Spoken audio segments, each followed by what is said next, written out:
Israeli दौरे पर पहुंचे हैं प्रधानमंत्री नरेंद्र मोदी। और बता दें आपको, ये केवल दो देशों के बीच कूटनीतिक रिश्तों का मिलन नहीं है, बल्कि एक ऐतिहासिक उत्सव भी है। तस्वीरें जल्दी से आपको दिखाते हैं आपकी स्क्रीन पर। जैसे ही प्रधानमंत्री इजराइल की धरती पर पहुंचे, वहां पर जबरदस्त तरीके से उनका स्वागत किया गया। इंडियन डायस्पोरा उनके स्वागत में नजर आया। हवाई अड्डे से लेकर प्रधानमंत्री के कार्यालय तक उनका भव्य स्वागत किया गया। हर जगह प्रवासी भारतीय और स्थानीय प्रशंसकों का जोश सातवें आसमान पर था। हर तरफ मोदी मोदी के नारे गूंज रहे थे। प्रधानमंत्री नरेंद्र मोदी की लोकप्रियता साफ तौर पर झलक रही थी। और हाल ऐसा था कि इजरायली पीएम नेतन्याहू खुद पीएम मोदी को रिसीव करने के लिए एयरपोर्ट पहुंच गए।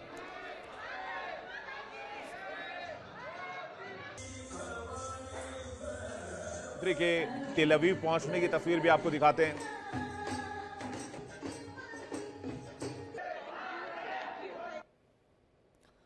ये एक और तस्वीर आपको दिखा रहे हैं जब प्रधानमंत्री Narendra Modi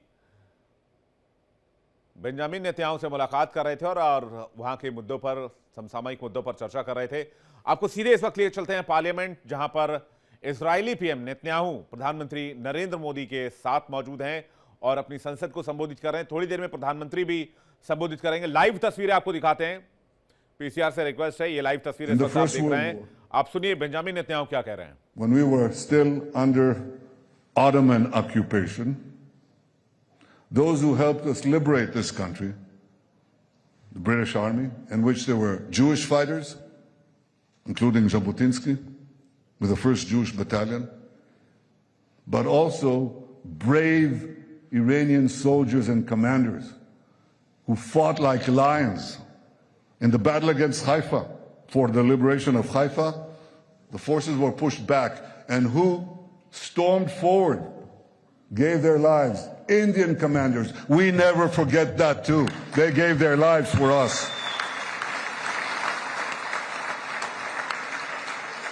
Tagore spoke so positively about our national movement, and his writings were translated into Hebrew.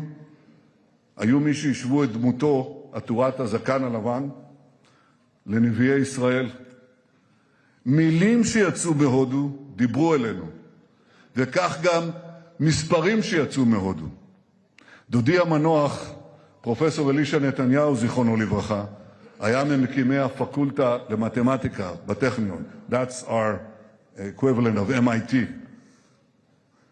הדוד אלישע תמיד דיבר איתי בהערצה על המתמטיקאים ההודים, ובייחוד הוא הזכיר את רמנוג'ן. הזכיר אותו הרבה פעמים, כי התגליות הגאוניות של רמנוג'ן בתחילת המאה ה-20 שינו את פני המתמטיקה. רמנוג'ן בא מהעם. הוא בא מהעם. הוא לא בא מאוניברסיטה. גם אתה באת מהעם. אתה צמחת מהעם. אתה עלית מעלה כי ידעת מהם השורשים שלך. ובכן, כל זה קרה בתחילת המאה הקודמת, ולקראת סוף המאה הקודמת הודו וישראל כוננו יחסים מלאים, ואחת התוצאות של מפנה דיפלומטי זה היא תנועת המטיילים הישראלים אל המזרח. עשרות אלפי ישראלים, צעירים ומבוגרים, מבקרים מדי שנה בהודו. הם מתפעלים מהכל. Israeli PM Netanyahu प्रधानमंत्री नरेंद्र मोदी की तारीफ कर रहे हैं, उन्हें बहुत अच्छा दोस्त बता रहे हैं और ये कह रहे हैं कि भारत और इजराइल के रिश्ते बहुत अच्छे रहे। साथ उन्होंने ये भी कहा कि इजरायलियों के लिए इजराइल के बाद अगर कोई दूसरा घर है तो वो हिंदुस्तान है। यहूदियों को रहने के लिए हिंदुस्तान ने अपना घर दिया और साफ तौर पर यहां पर प्रधानमंत्री की तारीफ करते हुए उन्हें किंग डेविड तक कह डाला बेंजामिन नेतन्याहू ने। यह बेंजामिन नेतन्याहू का सीधा संबोधन आप सुन रहे थे। लाइव विजुअल्स प्लीज पीसीआर रखिएगा एक तरफ, जो पार्लियामेंट से वहां की आ रही, क्योंकि अभी से थोड़ी देर में प्रधानमंत्री नरेंद्र मोदी पार्लियामेंट को संबोधित करेंगे। जैसे ही बेंजामिन नेतन्याहू का संबोधन पूरा होगा, जो इस वक्त आप लाइव तस्वीरें देख रहे हैं, उसके बाद प्रधानमंत्री का संबोधन होगा। तो प्रधानमंत्री मोदी इस दौरे को लेकर क्या कह रहे हैं, इजराइल के संबंध को लेकर क्या कह रहे हैं, इस बारे में हम आपको लाइव ले चलेंगे इजरायली संसद सीधे और आपको सुनवाएंगे। लेकिन एक बार फिर से ये तस्वीर आप देखिए जो इजरायली संसद से इस वक्त लाइव आ रही है और बेंजामिन नेतन्याहू इस वक्त पार्लियामेंट को संबोधित कर रहे हैं। तो प्रधानमंत्री 2 दिन के इजरायल दौरे पर हैं। ये उनकी बीते 9 साल की दूसरी इजरायल यात्रा है। इससे पहले वो जुलाई 2017 में गए थे। तेल अवीव पहुंचने के बाद पीएम मोदी का जोरदार स्वागत किया गया। पीएम मोदी की इजरायली पीएम नेतन्याहू के साथ प्राइवेट बातचीत भी होगी। पीएम मोदी इजरायली संसद में सांसदों को संबोधित करेंगे और ऐसा करने वाले वो पहले भारतीय भी हैं। 70 साल तक किसी भारतीय पीएम ने इजरायल की यात्रा नहीं की है। 2017 में आपको बता दें कि पीएम मोदी ने यह ऐतिहासिक कदम उठाया और दोनों देशों के रिश्तों में एक नई शुरुआत की। दरअसल यह माना जाता था कि खाड़ी देश नाराज ना हो जाए, मुस्लिम कंट्री नाराज ना हो जाए, ओआईसी नाराज ना हो जाए और सबसे ऊपर इस देश की सियासत में ध्रुवीकरण की राजनीति में सबसे ज्यादा इस बात की चिंता होती थी कि कहीं मुस्लिम वोट बैंक नाराज ना हो जाए, क्योंकि इजराइल का वजूद आज की तारीख में किसी भी मुस्लिम कंट्री के लिए एक्सेप्टेबल नहीं है। और यह बात आज से नहीं है, यह बात 1949 से चली आ रही है, जब से इजराइल वजूद में आया। इसलिए इस देश में कोई भी प्रधानमंत्री चाहकर भी यह ताकत नहीं दिखा पाता था, यह हौसला नहीं दिखा पाता था कि वो इजराइल के दौरे पर जाएं। उन्हें लगता था कि अगर वो इजराइल के दौरे पर गए तो उनका वोट बैंक छिटक सकता है, पोलराइजेशन का गेम खराब हो सकता है। लेकिन 2017 में प्रधानमंत्री नरेंद्र मोदी ने इस मिथ को तोड़ दिया और वो सबसे पहले पीएम बने इजराइल का दौरा करने वाले। अब चलिए ग्राफिक्स के जरिए जानते हैं इजराइल के इस दौरे के बारे में। इजराइल दौरे पर हैं प्रधानमंत्री नरेंद्र मोदी, जहां तकनीक से लेकर डिफेंस यानी कि सामरिक रक्षा के क्षेत्र में बहुत सारी बातें होने वाली हैं। 9 वर्ष में पीएम मोदी की दूसरी यात्रा, इससे पहले 2017 में गए थे, जैसे कि हमने आपको बताया। नेतन्याहू से मुलाकात की है पीएम मोदी ने, इजरायली संसद में भी मौजूद हैं अभी और इजरायली संसद में बोलने वाले पहले पीएम बने और 70 साल में कोई भी भारतीय पीएम इजराइल के दौरे पर नहीं गया, प्रधानमंत्री के अलावा, मोदी के अलावा। पीएम मोदी के इजराइल दौरे से मिडिल ईस्ट में भी क्या रिएक्शंस हैं वो भी जरा जल्दी से देख लेते हैं। ये दौरा, ये भी ध्यान रखिए कि ये दौरा ऐसे समय में हो रहा है जब ईरान इजराइल के बीच स्थिति अच्छी नहीं है और ईरान अमेरिका के बीच तनाव की स्थिति है। पीएम मोदी के इजराइल दौरे से मिडिल ईस्ट में हलचल काफी तेज है। मोदी का दौरा उस वक्त हो रहा है जब ईरान को अमेरिका ने चारों तरफ से घेर रखा है, जबकि पिछले साल दिसंबर से ही भारत और ईरान के संबंध में भी कुछ खटपट देखने को मिल रहा है। हालांकि ईरान का हर वक्त भारत ने समर्थन किया है और यह काबिले तारीफ है। भारत की कूटनीति की, विदेश नीति की मैं तारीफ करता हूं कि भारत ईरान की दोस्ती को भी उसी तरह से लेकर चलता है। हम चाबहार का वहां पर पोर्ट भी बनाते हैं, ईरान के साथ व्यापार भी करते हैं, तो दूसरी तरफ इजराइल के साथ भी हमारी दोस्ती पैरेलल वैसे ही चलती है। ये ठीक वैसे ही कि हम चाइना के साथ भी ट्रेड करते हैं, जहां हमारा ट्रेड डेफिसिट है, यानी कि हम इंपोर्ट ज्यादा करते हैं, एक्सपोर्ट कम करते हैं, लेकिन उसी सेम टाइम में, सेम डायमेंशन में हम अमेरिका के साथ भी एक बड़ा व्यापार करते हैं और चाइना और अमेरिका दोनों को बैलेंस करके चलते हैं। खैर, बता दें आपको कि ईरान ने एक वाणिज्यिक जहाज को पकड़ा जिस पर करीब 17 भारतीय क्रू मेंबर्स थे। अभी हाल के समय में जनवरी के आखिर तक 8 नाविकों को रिहा कर दिया गया था। इसके बाद भारत ने भी अरब सागर में कई ईरानी तेल टैंकर्स के ऊपर पकड़ बनाई है। इसके अलावा ईरान ने पाकिस्तान और सऊदी के गठबंधन में भी जाने की कोशिश की है, जो भारत के लिए एक रेड लाइन है। वहीं भारत में ईरान के राजदूत ने कहा कि तेहरान ने अभी तक ईरान की रणनीतिक चाबहार पोर्ट के भविष्य के लिए अपने प्लान नहीं बताए, जहां भारत एक अहम कमर्शियल पार्टनर है। एक्सपर्ट्स का मानना है कि मोदी के दौरे से तेहरान के साथ नई दिल्ली के रिश्तों पर असर हो सकता है, खासकर तब जब भारत ने ईरानी तेल इंपोर्ट रोका हुआ है। और ईरानी तेल इंपोर्ट ईरान या भारत की वजह से नहीं रुका हुआ है, ईरानी तेल इंपोर्ट अमेरिका की वजह से रुका हुआ है, क्योंकि अमेरिका ने ईरान पर सैंक्शंस लगा रखे हैं, स्पेशली 2017 के बाद से। और बाइडेन की सरकार जब 2017 में आई तब भारत को यह कहा गया था कि आप रशिया से तेल लीजिए, आप ईरान के तेल के पीछे मत जाइए कि ईरान के तेल के पीछे हम सैंक्शंस लगा रहे हैं। हालांकि मंडे को भारत ने एक एडवाइजरी जारी करते हुए तत्काल ईरान से अपने नागरिकों को निकलने को भी कहा है, क्योंकि ईरान में हालात ठीक नहीं है। इसलिए माना यह जा रहा है कि अगर ईरान दायां बायां करता है तो फिर भारत भी एक मैसेज दे रहा है कि हमारे पास भी इजराइल जैसा दोस्त है, इसलिए रिश्तों में बैलेंस बहुत जरूरी है। अब समझते हैं कि मिडिल ईस्ट में क्या स्थिति है। मिडिल ईस्ट में हलचल बहुत तेज है। मोदी के दौरे से माहौल काफी गरमाया हुआ है। एक तरफ अमेरिका ने ईरान की घेरेबंदी कर रखी है। ईरान से तनाव के बीच पीएम मोदी का यह दौरा बहुत इंपॉर्टेंट माना जा रहा है। भारत और ईरान के रिश्तों में नरमाहट आने की उम्मीद है। भारत और इजराइल के रिश्तों में मजबूती आने की उम्मीद है। अब चलिए आपको बताते हैं कि पीएम मोदी के इस दौरे से भारत को क्या मिलने वाला है। पीएम मोदी के दौरे के समय भारत और इजराइल के बीच सिक्योरिटी एमओयू साइन किया जाएगा। भारत और इजराइल के बीच डिफेंस इंडस्ट्री, टेक्नोलॉजी शेयर करने पर रजामंदी बन सकती है। भारत में हथियारों के प्रोडक्शन को लेकर समझौता किया जा सकता है, क्योंकि आज की तारीख में इंडिया एक बात पर क्लियर है, अगर हम किसी भी देश के साथ रक्षा खरीद को अंतिम रूप दे रहे हैं या कोई डील कर रहे हैं, डिफेंस डील कर रहे हैं, तो वो डिफेंस डील का रेशियो 70-30 है। 30% हम रेडी टू यूज मोड में ले रहे हैं, 70% आपको इंडिया में मैन्युफैक्चर करना होगा। और यही चीज अभी हमने फ्रांस के साथ साइन की है, जिसमें राफेल 70% जो राफेल है वो भारत में ही बनाए जाएंगे, भारत में ही असेंबल होंगे टेक्नोलॉजी ट्रांसफर के जरिए। अब पीएम का दौरा इजराइल के लिए आज की तारीख में क्या इंपॉर्टेंस लेकर आ रहा है? आयरन डोम को लेकर बातचीत हो सकती है, जो कि एयर डिफेंस सिस्टम है। आयरन बीम को लेकर बातचीत हो सकती है। जॉइंट प्रोडक्शन करने पर सहमति संभव है कि आयरन बीम और आयरन डोम का जॉइंट प्रोडक्शन इंडिया में ही कराया जाए। इसके अलावा ड्रोन और एंटी बैलिस्टिक मिसाइल की डील भी हो सकती है। भारत इजराइल के बीच ड्रोन की खरीद पर सहमति बन सकती है। दोनों देशों के बीच 8.6 अरब डॉलर का रक्षा समझौता संभव है, जिसमें गाइडेड बम भी है, मिसाइल सिस्टम भी शामिल हैं। इसके अलावा हेरॉन ड्रोन जो भारत ऑलरेडी इस्तेमाल करता है, वो MK2 मेल ड्रोन और भारत खरीद सकता है। फोर्ब्स इंडिया के मुताबिक 2026 में दोनों देशों के 8.6 अरब डॉलर की रक्षा डील संभव है। इसमें प्रिसीजन गाइडेड बम और मिसाइल सिस्टम के साथ साथ एडवांस ड्रोन भी शामिल हो सकते हैं। चलिए आपको सीधे लिए चल रहे हैं इजरायली पार्लियामेंट, जहां प्रधानमंत्री नरेंद्र मोदी इजरायली सांसदों को संबोधित कर रहे हैं।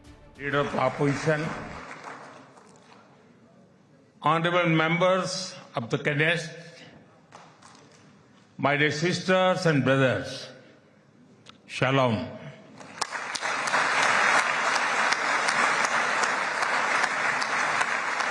Namaste. Honorable members, it is a privilege and an honor for me to stand before this distinguished House. I do so as the Prime Minister of India and also as a representative of one ancient civilization addressing another.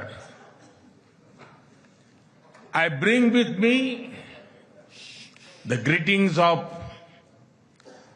1.4 billion Indians and a message of friendship,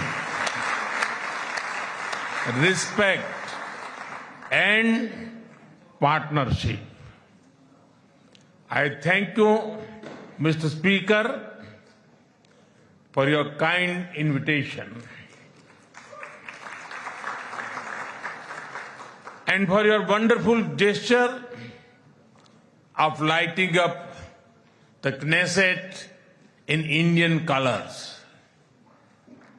Your visit to India 3 years ago was the first by a Speaker of the Knesset, and thanks to you, I am the first Prime Minister of India to address this august gathering.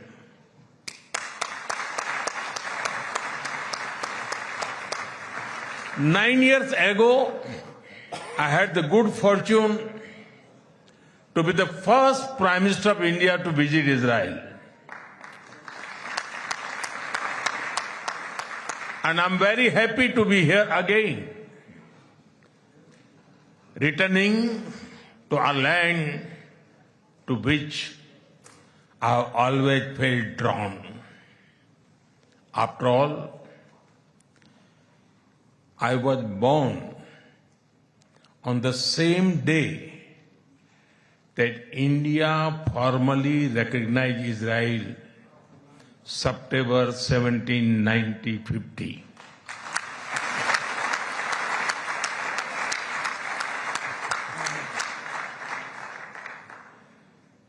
Honorable members, I also carry with me the deepest condolences of the people of India for every life lost and for every family whose world was shattered in the barbaric terrorist attack by Hamas on October 7. We feel your pain. We share your grief. India stands with Israel firmly, with full conviction in this moment and beyond.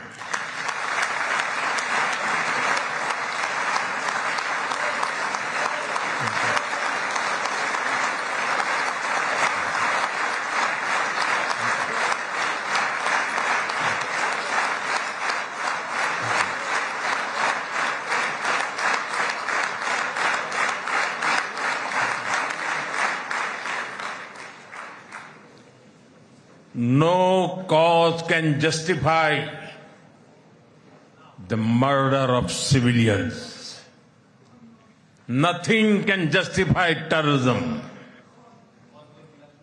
India has also endured the pain of terrorism for a long time.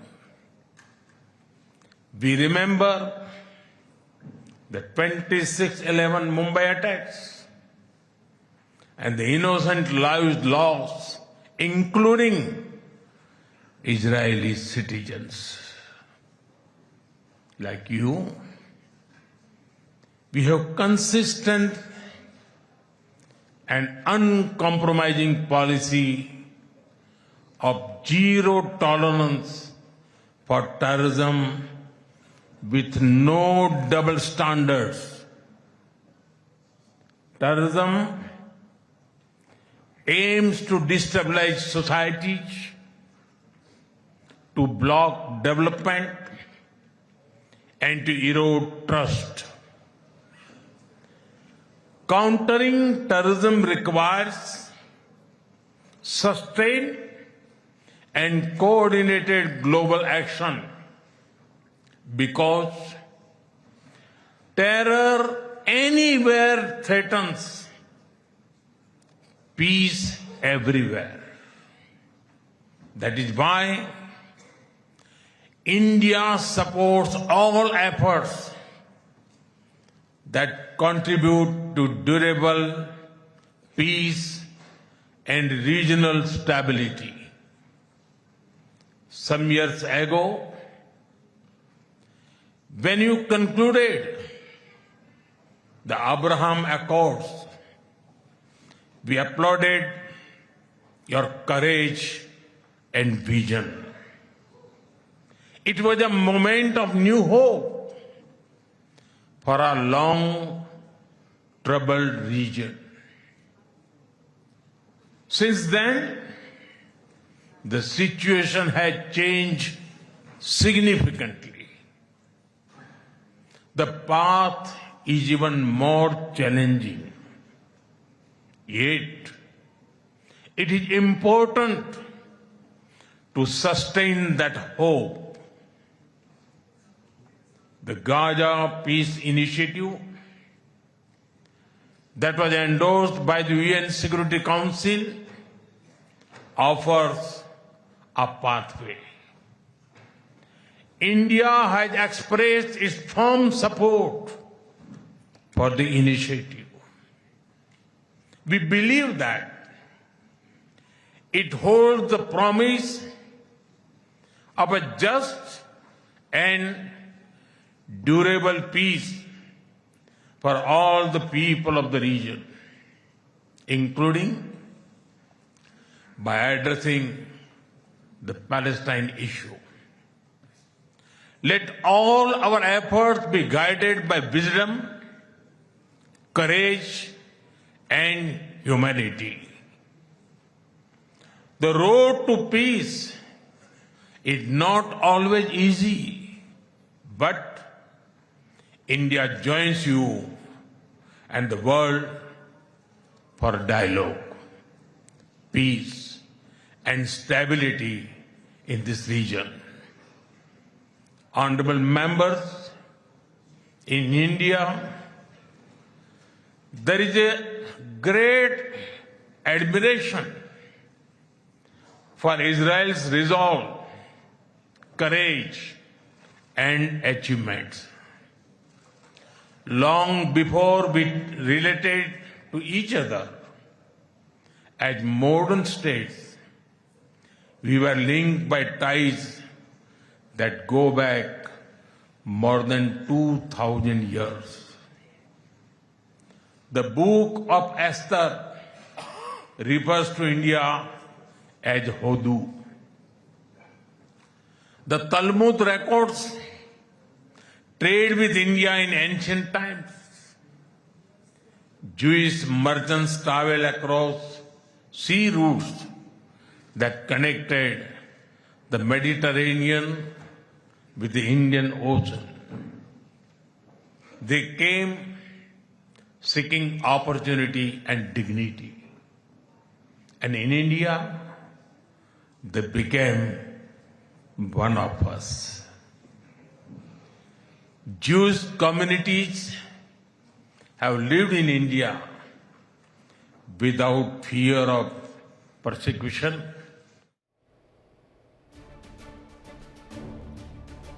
Jewish community Bharat में बगैर किसी डर, बगैर किसी दहशत के एक harmony के साथ रहते हैं।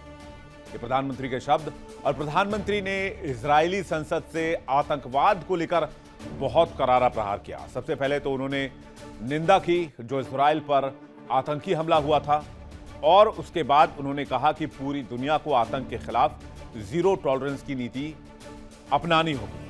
प्रधानमंत्री नरेंद्र मोदी पहले भारतीय पीएम हैं जो संसद को, इजरायली संसद को संबोधित कर रहे हैं, सांसदों को संबोधित कर रहे हैं। लेकिन हमारे देश में इस बात को लेकर भी सियासत लगातार जारी है। पीएम मोदी के इजरायली दौरे को लेकर विपक्ष बेचैन है। वैसे जब भी पीएम मोदी कहीं जाते हैं तो विपक्ष सवाल जरूर उठाता है। इसी क्रम में प्रियंका गांधी ने निशाना साधा, सोशल मीडिया पर पोस्ट किया और लिखा कि मुझे उम्मीद है कि पीएम मोदी अपनी इजरायल यात्रा पर संसद को संबोधित करते हुए गाजा में हजारों बेगुनाह पुरुषों, महिलाओं और बच्चों के नरसंहार का जिक्र करेंगे और उनके लिए न्याय की मांग करेंगे। भारत एक आजाद देश के तौर पर अपने पूरे इतिहास में सही के लिए खड़ा रहा है। हमें दुनिया को सच्चाई, शांति और न्याय की रोशनी दिखाते रहना चाहिए। ये वही प्रियंका गांधी हैं जिन्होंने फिलिस्तीन का झोला लेकर, थैला लेकर पार्लियामेंट में वो पहुंची थी और उस पर बहुत जबरदस्त कंट्रोवर्सी हो गई थी। हालांकि बाद में वो अलग अलग हैंडबैग्स के साथ नजर आई, अलग अलग देशों के हैंडबैग्स के साथ नजर आई। वहीं पीएम मोदी के इजरायल जाने पर कांग्रेस नेता पवन खेड़ा ने प्रेस कॉन्फ्रेंस की और मोदी समेत केंद्र सरकार पर निशाना साधा। इस दौरान इंडिया डेली की हमारे सहयोगी नैना यादव ने पवन खेड़ा से सवाल पूछा, तो पवन खेड़ा ने क्या जवाब दिया वो भी आपको सुनवाते हैं। Sir, Naina from India daily. मेरे एक्चुअली दो क्वेश्चंस हैं। क्वेश्चन है इजराइल को लेकर। पहले भी खासतौर से इंडिया और इजराइल का कनेक्शन रहा है। 2009 में तो सबसे बड़ा रक्षा आपूर्तिकर्ता एक तरह से इजराइल था। हाँ, ये बात अलग है कि परमानेंट पार्टनरशिप के तौर पर कभी उजागर नहीं किया गया। तो आज जो तस्वीर है वो इतनी ज्यादा अलग क्यों है? बहुत अलग इसलिए है कि आपने एक फंडामेंटल डिफरेंस इजराइल के साथ हमारे रिश्तों में कर दिया। हम रिश्तों के खिलाफ तो कभी थे भी नहीं, लेकिन हमारी एक अप्रोच थी टू नेशंस की, दो देशों की, जिसमें फिलिस्तीन के अधिकारों की पूरी रक्षा हो, वो सब हमारी स्टैंड एक रहा हुआ है। अब आप देखिए हमारा स्टैंड क्या है। अब महमूद अब्बास अगर हिंदुस्तान आ जाते हैं तो एप्स्टीन को बुरा लग जाता है। ये बहुत बड़ा फर्क है। हमारी विदेश नीति एप्स्टीन नहीं तय करता था। हमारी विदेश नीति एक कुछ मूल्यों पर थी, कुछ आदर्शों पर थी, मानवता के मूल्यों पर थी, और उसका सम्मान पूरे विश्व में होता था। प्रियंका जी ने यह मुद्दा बहुत बार पहले भी उठाया है। पवन खेड़ा के अलावा कई और लोग भी हैं जो प्रधानमंत्री के इस दौरे को पसंद नहीं कर रहे। मौलाना शहाबुद्दीन रजवी ने भी सवाल उठाया और कहा कि पीएम मोदी को चिट्ठी लिखकर इजराइल की यात्रा न करने की सलाह दी थी।